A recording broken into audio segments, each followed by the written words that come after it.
is that Canadian activists grew their spine back. There was an amazing amount of radicalism, and what was most exciting about the G20 mobilization to me was not that there were thousands of people in the streets in the official demonstrations, but that even after the brutal police crackdown and a huge roundup, arrests of hundreds and hundreds of people, the biggest arrests since Clockwood Sound,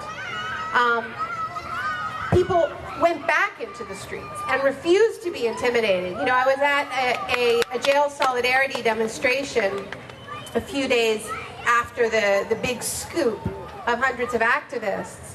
And what was fantastic is there were all these young people there who had themselves been arrested and were still traumatized by what they had experienced in the jails, but were not staying home. And these intimidation tactics really weren't working. So, to me, the reason why I say we grew our spine back is because I don't think we've seen this level of militancy on this scale since 2001, when there were huge demonstrations in Quebec City against the free trade area of the Americas, and that was part of a wave of demonstrations, the so-called anti-globalization movement, which was actually an anti-capitalist movement. And after the September 11th attacks, a lot of people got scared, a lot of people got spooked, didn't want to be part of demonstrations where there would be direct action. And there has been a process of careful rebuilding and also learning the lessons of the failures of those mass mobilizations, the fact that they weren't sufficiently rooted in local struggles.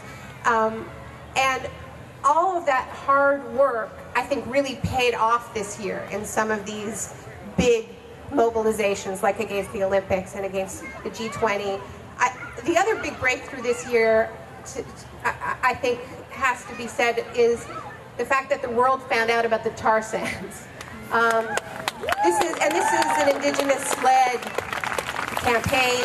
Canada was rightfully shamed around the world, in Copenhagen, and ever since. So there have been a lot of breakthroughs, and I think we have a reason to be proud, to be surprised by what we're capable of, but we certainly can't be complacent, because this is going to be, these are really tough times. And what that G20 meeting was about passing on the bill for the economic crisis created by the richest people in our societies, the elites of the elites who gambled too hard and got too greedy, and they're already pretty damn greedy, and they got bailed out to the tune of trillions of dollars, and now there are these huge public deficits, and they want regular people to pay the cost of their bailout.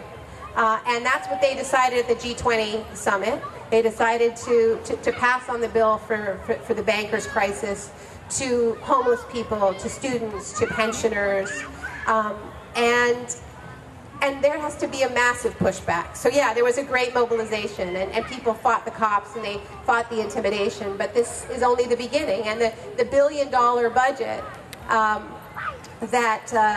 the police gave themselves to secure the G8 and the G20 summits was actually just an excuse to buy themselves a whole bunch of new weapons that they will use to enforce this new wave of austerity measures that the G20 prescribed. I mean, in their final communique, they decided that all G20 governments should cut their deficits in half by 2013, which is an absolutely brutal cut. And people will fight back, and they will find themselves face to face with these weapons, these newly purchased weapons. So we've got a lot of fights on our hands, but I think we have reason to believe that we can win some of these fights, and I know we're going to come back to those.